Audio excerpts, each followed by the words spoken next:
The Conservationist. The Conservationist is a 1974 novel by the South African writer Nadine Gordimer.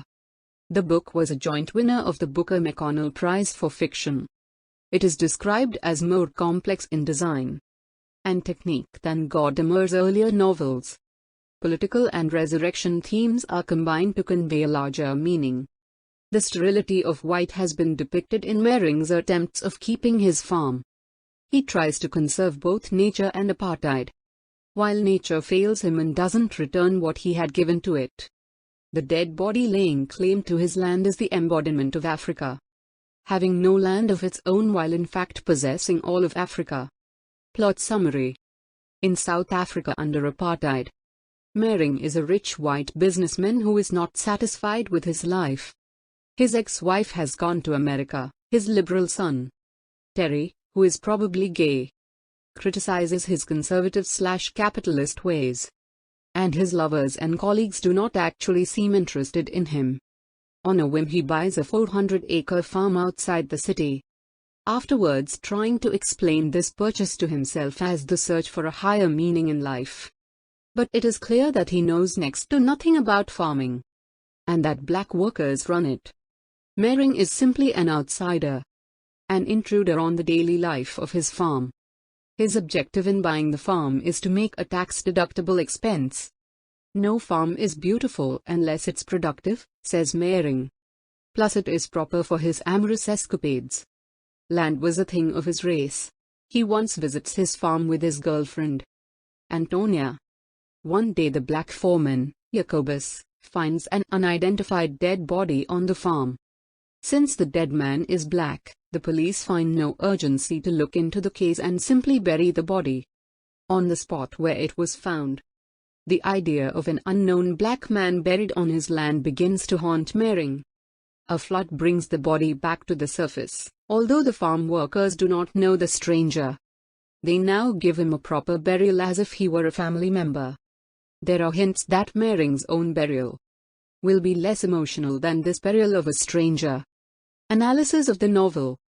This is a novel to admire, to tremble in sheer awe at the power of Gordimer's language, her mastery of sensuality, and the importance of its themes.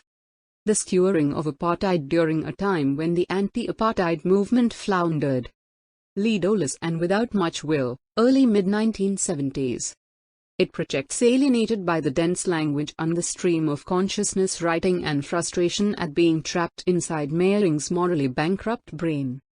Which of course is the paradox of this brilliant, difficult novel. Mehring represents white South Africa, and to see the world through his eyes, as we do in The Conservationist, is to trap the other characters, black, Indian, women, in a kind of subordinate, pitiful stasis. Nadine Gordimer deliberately holds us at arm's length as Mehring considers the human world around him, but draws us in close when showing us the land. Shortly after book opens on Mehring's country farm, 25 miles outside Johannesburg, the corpse of a black man is discovered by the river. No one knows who he is or how he died. The local authorities simply bury the man where he is, promising to collect the body later and investigate. Mehring is a bit put out at first, thinking of that dead body on his property, but after a while, the man troubles him much less than the hippos who abort their fetuses in the river, signs of a worsening drought. Mehring purchased this farm as a tax write-off and as a weekend fancy. It isn't terribly productive, but he doesn't need the income. He's a mining executive. The land and its cattle are tended by a collection of black families and undocumented workers who drift over from nearby shanty towns. Mehring holds dominion over so much land, conquering its underground during his day job, plucking at its wealth on the weekends. He is apolitical, bored, lonely, a beneficiary of a society built on the backs of the oppressed. His wife has left him, as has his mistress. His son flees to Namibia, a nation-state seeking independence from South Africa to escape compulsory military service.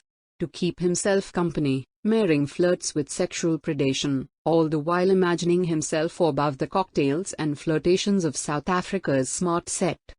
He really is despicable. God. But again, the genius of Gordimer is that you are inside Mehring's head. And of course he sees himself as enlightened and obliging. Even a young girl sitting next to him on the plane opens her legs and allows his fingers inside. What was he supposed to do? Opportunity for the white man is everywhere, just for the taking. The land has the final say. Biblical rains and flood and Mehring's farm fancies. The flood returns the body of a slain man to the surface, to be buried properly. But it would take another 20 years after the publication of the Conservationist for the flood of public opinion and political will to end the shame of apartheid. The Conservationist won the Booker Prize. It was also banned in South Africa. Rich in allegory, description, nuance, and psychology. End of the analysis. Thank you.